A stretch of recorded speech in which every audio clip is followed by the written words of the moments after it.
हुए सभी हमारे सज्जन वृंद, बुजुर्गों, नौजवान साथियों, माताओं, बहनों, पत्रकार, छायाकार मित्रों, हमको मालूम है कि पिछले 2 वर्ष बहुत ही संकट के निकले हैं। कोरोना यानी कोविड-19 जिसको हमने कहा 2020 के मार्च में शुरू हुआ और आज मार्च 2022 है। बहुत ही दर्दनाक ये साल थे। मन में इच्छा होते हुए भी आप लोगों से मिलने का जो एक सिलसिला जारी रहना चाहिए था वो मैं रख नहीं पाया हूं। बल्कि उस समय तो जो संकट था वो कैसे दूर हो, देश का नेता हो, देश का कोई सामान्य नागरिक हो, बच्चा हो, बूढ़ा हो, हर किसी को एक ही चिंता थी कि इस महामारी के संकट में से कैसे हम बाहर निकले। और मैं धन्यवाद देता हूं अपने देश के माननीय प्रधानमंत्री जी का, जिन्होंने इस कोविड की महामारी से निकालने के लिए बहुत से इंतजाम किए, वैज्ञानिकों को प्रोत्साहन किया, दवाइयां बनी, कोविड को किस प्रकार से भगाना है इसके लिए उन्होंने जो उत्साह, मनोबल, जन जागरण जिस प्रकार का किया, बहुत ही काबिले तारीफ है। और मैं धन्यवादी हूं उनका कि उनके प्रयत्नों से हम कोविड जैसी महामारी में से बाहर निकल आए हैं। प्रभु से प्रार्थना करता हूं कि दोबारा से इस संकट में ना डालें हमको। मानवता के लिए खतरा था, दूर हुआ, लेकिन अब फिर सामान्य कामकाज में हम आ गए हैं। सभी प्रतिबंध जो कोविड के थे वो सारे समाप्त हो गए हैं। और आज उसके बाद हरियाणा में दोबारा से जो रैलियों का सिलसिला मैंने शुरू किया है, सबसे पहली रैली ये तिगांव में आपके बीच में आकर के मैं कर रहा हूं।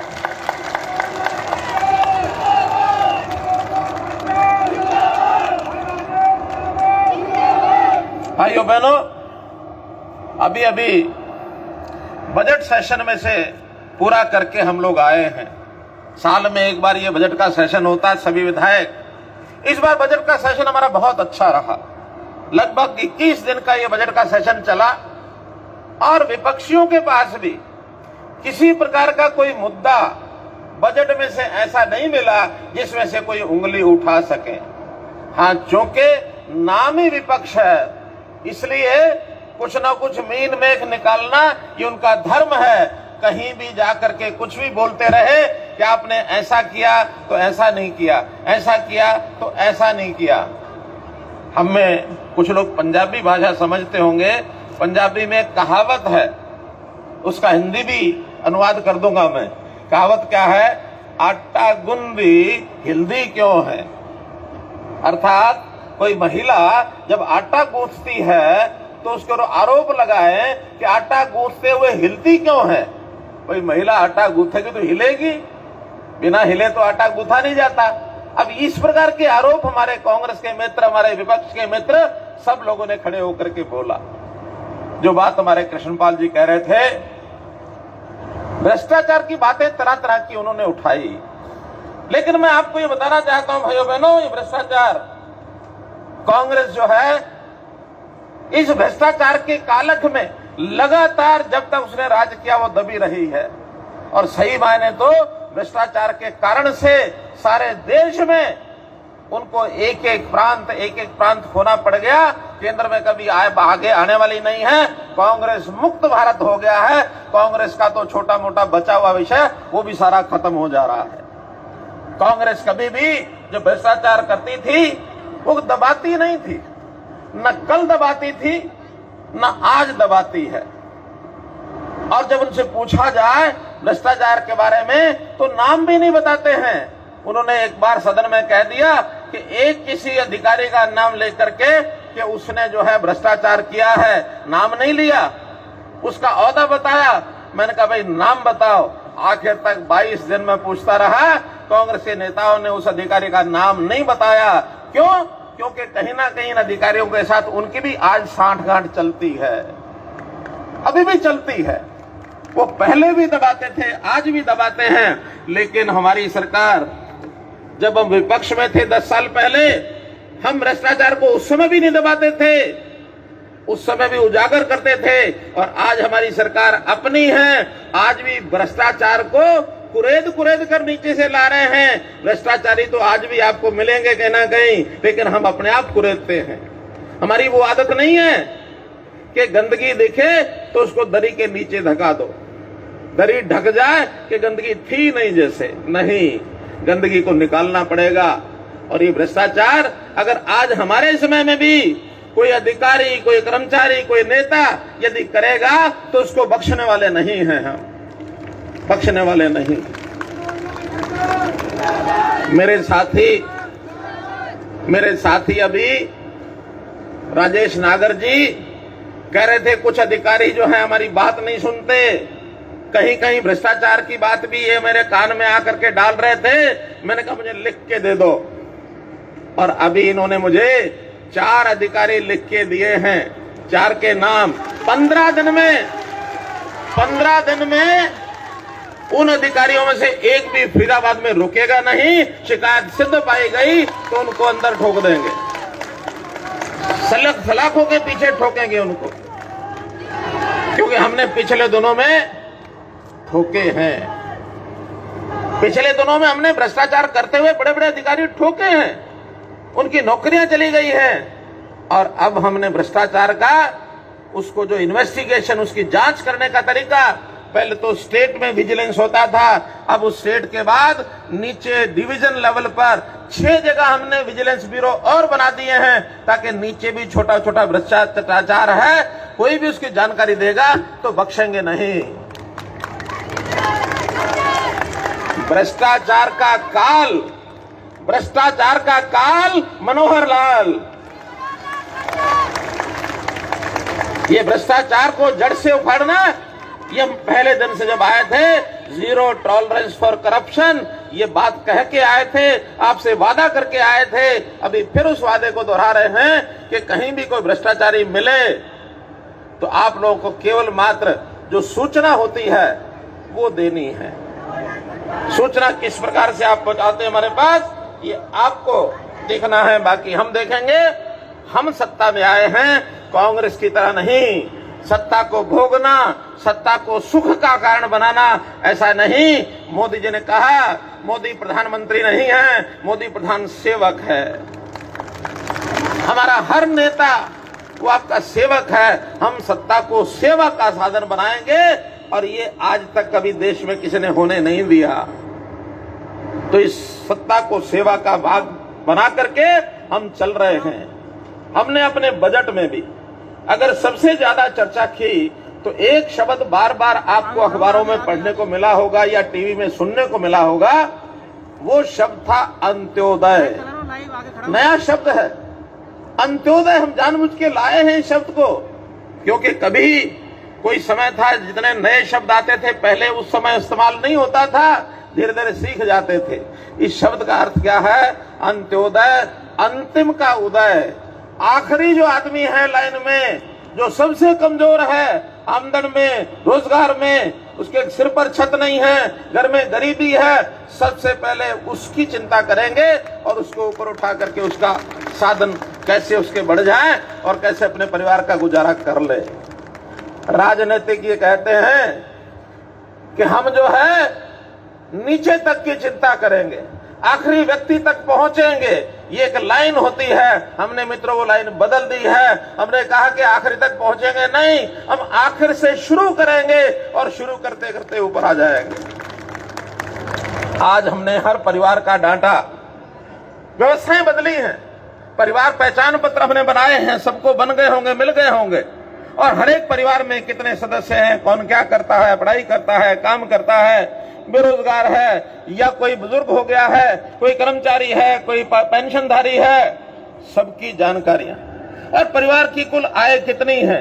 जो परिवार के ऐसे आय हमको जिनकी जांच हो गई है 1 लाख रुपया साल से कम है, हमने उनको बुला करके मेले लगाए हैं। मेले लगा करके सरकारी योजनाएं, लगभग 55 योजनाएं ऐसी हैं जो लोग काम करें तो अपने रोजगार को आगे बढ़ा सकते हैं। कहीं उनको सीखने के लिए स्किलिंग के कोर्स हमने कहे हैं, कोई काम सीख लो ताकि वो काम करना आ जाए आपको। उसमें से बैंक से लोन लेना, लोन लेके देंगे, सरकार की सब्सिडी है वो देंगे, सरकार की ग्रांट है वो देंगे, लेकिन आपकी आय 1 लाख से ऊपर होकर के कम से कम 2 लाख रुपया साल की हो जाए तो घर में 2 समय की रोटी ठीक बन जाएगी। केवल नारे देने वाले चले गए, हम गरीबी हटाएंगे, ये नारों से नहीं हटती है और केवल मुफ्त बांटने से भी नहीं हटती है। हमारा एक पड़ोसी मुख्यमंत्री, उसने क्या कर रखा है कि मैं लोगों को मुफ्त ये बांटूंगा, ये बांटूंगा, ये बांटूंगा। क्या मुफ्त बांटने से किसका भला हुआ? एक तरफ मुफ्त बांटने वाले, एक तरफ हम रोजगार लेकर के देने वाले, ताकि अपने 10 हाथों से, 10 उंगलियों से, 10 नाखूनों की कमाई से वो अपने आप को ऊपर उठाए और अपना जो है घर संपन्न करे, अपना गुजारा ठीक करे। बोलिए हाँ ना बताना, मुफ्त देना ठीक है कि गलत है? मुफ्त देना ठीक है कि गलत है? रोजगार देके कमाई बढ़ाना ठीक है कि गलत है? रोजगार देके कमाई बढ़ाना ठीक है कि गलत है? अब ये चीज हमको समझनी पड़ेगी। हमको लोग डराते हैं कि वो तो मुफ्त बांटने लग गया, मुफ्त बांटेगा तो कल को लोग लालच में उसके पास जाएंगे, आपका पल्ला छोड़ जाएंगे। हमने कहा मुफ्त तो हम नहीं बांटेंगे। मुफ्त बांटने से इस समाज को पंगु नहीं बढ़ा सकते। हम इस समाज को अपने पैरों पर खड़ा करना चाहते हैं। उसको पढ़ाएंगे, उसको रोजगार दिलाएंगे, उसको कोई ना कोई स्किलिंग, हुनर ये सिखाएंगे। अभी हुनर सिखाने के लिए एक यूनिवर्सिटी पलवल जिले में हमने बना दी है, सारे देश भर में एकमात्र वो यूनिवर्सिटी है। तो इसलिए भाइयों बहनों, हमने इसमें बजट में कई बदलाव किए हैं। लोगों का कैसे रोजगार बढ़े, कैसे सबका समान विकास हो, कुछ व्यवस्थाएं बदली हैं, लोगों को रोजगार मिले, शिक्षा में शिक्षा का स्तर अच्छा हो। हमने जगह जगह पर मॉडल संस्कृति स्कूल खोले हैं ताकि अच्छे अध्यापक हों, शिक्षा का स्तर ऊंचा हो, प्राइवेट स्कूलों के बजाय सरकारी स्कूलों में बच्चे पढ़ने के लिए आए। हमने कृषि कल्याण, इसके लिए नए नए काम, खास करके जो पहले अंग्रेजी दवाइयां डाल करके या केमिकल डाल करके, कहीं यूरिया डालकर, डीएपी डालकर जो खेती करते हैं और अन्न पैदा करते हैं, उसके अंदर आज भी जहर मिलने को लग गया है, ऐसे हमारी लेबोरेटरी बताती है। कैंसर की बीमारी, मधुमेह की बीमारी उससे आती है। हमने कहा नहीं, प्राकृतिक खेती की तरफ जाएंगे। हम चाहे पुराने काल में गोबर का गैस, यानी गोबर का खाद ये डाल करके, और उसके आजकल आधुनिक तरीके बहुत आ गए हैं।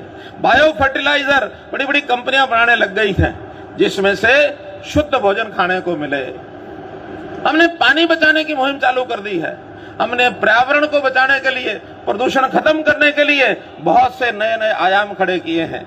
पानी को बचाने के लिए आपको एक ही बात बताता हूं, किसानों को कहा है कि चावल बोना छोड़ दो, चावल की जगह दूसरी खेती करो, 7,000 रुपया एकड़ का ये हम देंगे आपको।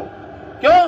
चावल पैदा करने वाले जानते होंगे 1 किलो चावल को पैदा करने में 2000 लीटर पानी लगता है। 2000 लीटर पानी, ये पानी का संकट है। पानी पीने का हमारे पास होता नहीं है, हम इसको बर्बाद करेंगे तो ठीक नहीं है। मेरा कहने की बातें तो मेरे पास बहुत हैं। पूर्व के वक्ताओं ने बहुत सी चीजें आपको बताई हैं। आज तो जो के कुछ बातें हमारे सभी विधानसभा के हमारे विधायकों ने, हमारे सांसद महोदय ने आपके सामने रखी हैं, तो उनमें से कुछ जो सरकार के विभिन्न विभाग जो होते हैं वो हमको क्लियर करके फिजिबिलिटी करके देते हैं, उसकी जानकारी आपको दूंगा, क्योंकि आपकी इंतजार भी उसी बात की है। बाकी तो भाषण है, भाषण और राशन वो तो लगातार चलता रहता, लेकिन हमारे काम विकास के कितने होंगे? मेरे यहाँ के कामों की कभी कोई कमी रही नहीं है। जब मैं विधानसभा का जब यहाँ आया हूँ, आपको सैकड़ों करोड़ रुपए की योजना देके गया हूँ, आज भी कोई कमी नहीं छोड़ेंगे। सबसे पहली जो मांग रखी है हमारे राजेश जी ने कि इस इलाके में इंडस्ट्रियल एरिया नहीं है। कुछ गांव की जमीन बताई है, लगभग 600 एकड़ जमीन यहाँ है। उस 600 एकड़ में हर एक ब्लॉक के अंदर हम 50 से 100 एकड़ तक के ऐसे एरियाज में पद्मा स्कीम में वहां छोटे छोटे प्लॉट बनाकर लोकल आदमियों को रोजगार कैसे मिले, इसकी योजना बनाएंगे ताकि आपके नौजवानों को रोजगार मिले। इसी प्रकार गांव के अंदर कुछ जो बड़ी योजनाएं इनको बताई है, इन्होंने मांग की है कि सेक्टरों में कम्युनिटी सेंटर के लिए 10 करोड़ रुपया मंजूर किया है, ताकि कुछ सेक्टरों के अंदर इस बार वो कम्युनिटी सेंटर बन जाए। ग्रेटर फरीदाबाद जो कहा कि पहचान मिल गई हमको ग्रेटर फरीदाबाद की, वहां पर फायर स्टेशन नया ये नहीं था, फायर स्टेशन मंजूर किया है 12 करोड़ रुपए की लागत से, और वो जो है फायर स्टेशन ये आपको मिलेगा। इसी प्रकार मित्रों, बल्लभगढ़ में अब स्कूलों की बात है। आप देख रहे हैं लगभग 20 स्कूल ऐसे हैं जिनकी बिल्डिंग जर्जर थी, जिनको बनाने के लिए, और मुझे कहा गया है उसमें तिगांव के भी हैं, बल्लभगढ़ के हैं, बड़खल के हैं, फरीदाबाद के हैं, ऐसे 20 स्कूल हैं। नाम पढ़ूंगा, टाइम लग जाएगा, लेकिन इसके लिए 47 करोड़ रुपया ये मंजूर कर दिया है, और सब विधायकों को बता देंगे कौन कौन से किए हैं।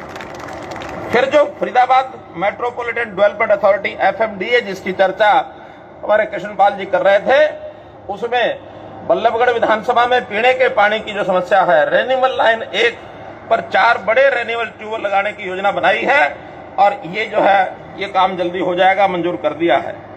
14-15 की डिवाइडिंग, 16-17 की डिवाइडिंग, उसकी स्टॉर्म वाटर ड्रेन 20 करोड़ रुपया मंजूर कर दिया है। सेक्टर 15A और 15 डिवाइडिंग, इस पर भी काम होना है, 10 करोड़ रुपया इसका मंजूर किया है।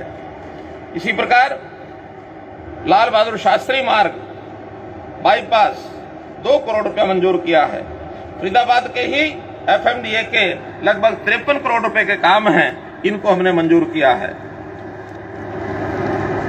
पृथला में वीटा प्लांट को वहां बल्लभगढ़ से वहां बदला जाएगा, और गांव मुजेड़ी गदपुरी, इसमें जहां भी जमीन मिलेगी उसको वहां बदल करके 195 करोड़ रुपए का खर्च ये उसके ऊपर आएगा, और उसको वहां हमने ट्रांसफर किया है। तिगांव में ये जो कहा गया कि 2008-9 को जमीन अधिकृत हुई थी, उसका मुआवजा भी किसानों को नहीं मिला है। मित्रों, वो सारी प्रोसेस चालू हो गई है। बहुत जल्दी ये जो गांव है, नीमका, मतौला, खेड़ी, फजूपुर, बड़ौली, फरीदपुर, इन शायद जो 28-30 गांव हैं, इन सब का मुआवजा बहुत जल्दी दिलवाने का काम हम करेंगे। मित्रों, सेक्टर 2 में पॉलीक्लिनिक का निर्माण 15 करोड़ रुपया लगेगा, इसको कराया जाएगा। इसी प्रकार सेक्टर 48 में कम्युनिटी सेंटर, इसकी स्थापना भी कराई जाएगी। पृथला में शाहपुर कला के पास पुल बनाया जाएगा, और उसका भी 8 करोड़ रुपए का खर्च आएगा। आगरा नहर पर गांव शाहपुर कला, इसके पास का पुल है, लगभग 10 गांव को ये जोड़ेगा, इसका भी फायदा होगा। इसी प्रकार तिगांव में पुलिस थाना, इसका नया भवन ये भी बनाने के लिए हमने आदेश कर दिए हैं। बल्लभगढ़ में एक एलिवेटेड पुल की ये मांग है कि मेन रोड से कल्पना चावला जो पार्क है उसके ऊपर से 2 किलोमीटर का जो एलिवेटेड पुल ऊपर पुल जाएगा, ताकि वहां का जो जाम लगा रहता है ट्रैफिक का, वो जाम नहीं लगेगा, और जेवर एयरपोर्ट पर सीधा रास्ता खुलेगा। ये भी लगभग 350 करोड़ रुपए का लागत का ये जो प्रोजेक्ट है, इसको बनाया जाएगा। फरीदाबाद में सेक्टर 16A में जो सर्किट हाउस है, कभी कभी हमको भी जाके वहां रहना पड़ता है, जमीन बहुत बड़ी है लेकिन अब छोटा हो गया है, उसमें बहुत लोगों को ठहरने की आवश्यकता है। वहां उसको भी नया सर्किट हाउस बनाया जाएगा, 45 करोड़ रुपया उसके ऊपर लागत जो है वो आएगी, उसको मंजूर किया है। तिगांव में बल्लभगढ़ से तिगांव होकर के मंझावली, ये जो 4 मार्गीय रास्ता है, 60 करोड़ रुपया लगा करके इसको भी तैयार किया जाएगा।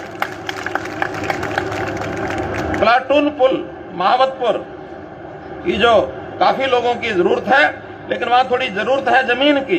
जमीन अगर किसान हमको दे देंगे तो उस पुल को, पंटून पुल को भी बनवा दिया जाएगा। ग्रेटर फरीदाबाद में जो सड़कें हैं, जो हमारे इस तिगांव क्षेत्र में पड़ती हैं, उसमें मार्केटिंग बोर्ड की कुछ सड़कें हैं और कुछ PWD की भी है। ऐसा कुल मिलाकर ये सड़कें हैं 25 सड़कें। इन 25 सड़कों के लिए 67 करोड़ रुपया, 67 करोड़ ये मंजूर किया जाता है। 25 की 25 सड़कें, इसके ऊपर काम होगा। ऐसे ही पृथला में भी कुछ मार्केटिंग बोर्ड की हैं, कुछ PWD की हैं, इनके लिए भी 91 करोड़ रुपया उसका भी मंजूर किया जाता है। भाइयों बहनों, कुछ काम नगर निगम के और पंचायतों के लिखे हुए हैं। मैं एक जानकारी देना चाहता हूं कि अब नगर निगम और पंचायतें, इनको हरियाणा सरकार ने ऐसा तय किया है कि अपने बजट का एक हिस्सा ये इनको सीधा दे देंगे। वहां के पार्षद और जहां पंचायतें हैं, पंचायत के पंच सरपंच, जिला परिषद के मेंबर, वो सब मिल करके अपने अपने गांव में कौन से हमने काम कराने हैं या नगर निगम के अंदर वार्ड में कौन से नगर निगम के काम हमने कराने हैं, इसके लिए हमने अपने बजट का 7% आबादी के हिसाब को सबको दे दिया जाएगा। इस बार जो जिला हमारा फरीदाबाद, इस जिले के जो ग्रामीण क्षेत्र की आबादी के हिसाब से कुल 75 करोड़ रुपया ये उनको दिया जाएगा, सब गांवों को मिलाकर। और शहरी क्षेत्र में भी 350 करोड़ रुपया नगर निगम को स्थानांतरित किया जाएगा ताकि नगर निगम के सारे काम उसमें हो सके। एक बड़ा काम गांव का, ग्रेटर फरीदाबाद में बिजली के 2 सब स्टेशन, 193 करोड़ रुपए इस पर लगेगा। ये 2 सब स्टेशन भी ग्रेटर फरीदाबाद में, ताकि बिजली की कोई कमी ना आए। तो इसलिए मित्रों, वो कहते हैं लूट लिया। 1055 करोड़ रुपए की अनाउंसमेंट में तो मैंने सीधी की है, 1055 करोड़, और 425 करोड़ गांव के और शहर के, जो मैंने 7% का बताया, 425 करोड़ रुपया, वो 1480 करोड़ रुपए की घोषणा है ये आज मैंने की है। और लगभग 40 करोड़ रुपए के जो आज 7 प्रोजेक्ट शिलान्यास किए हैं, तो इन सबको मिलाएं तो लगभग 1550 करोड़ रुपए का काम ये आज आपके सामने मैंने किया है। और भाइयों, एक जो हमारे मंत्री जी ने एक विषय रखा है कि मंझावली पटवार हल्का और मंधावली पटवार हल्का, ये दोनों हल्के तहसील तिगांव में ये भी जोड़ दिए जाते हैं ताकि लोगों को ये कठिनाई ना हो। इस मांग को भी पूरा किया जाता है। और एक बात, जैसा कहते हैं ना, कोई दुकानदार दुकान में लिखता है, पीछे उसके एक छोटी सी पट्टी लगी होती है, भूल चूक लेनी देनी। तो भाई कोई बात आप लेके आओ, आधी रात लेके आओ, उस काम को पूरा कराएंगे। बहुत बहुत धन्यवाद, बहुत बहुत आभार। बहुत बहुत धन्यवाद माननीय मुख्यमंत्री जी। तालियां।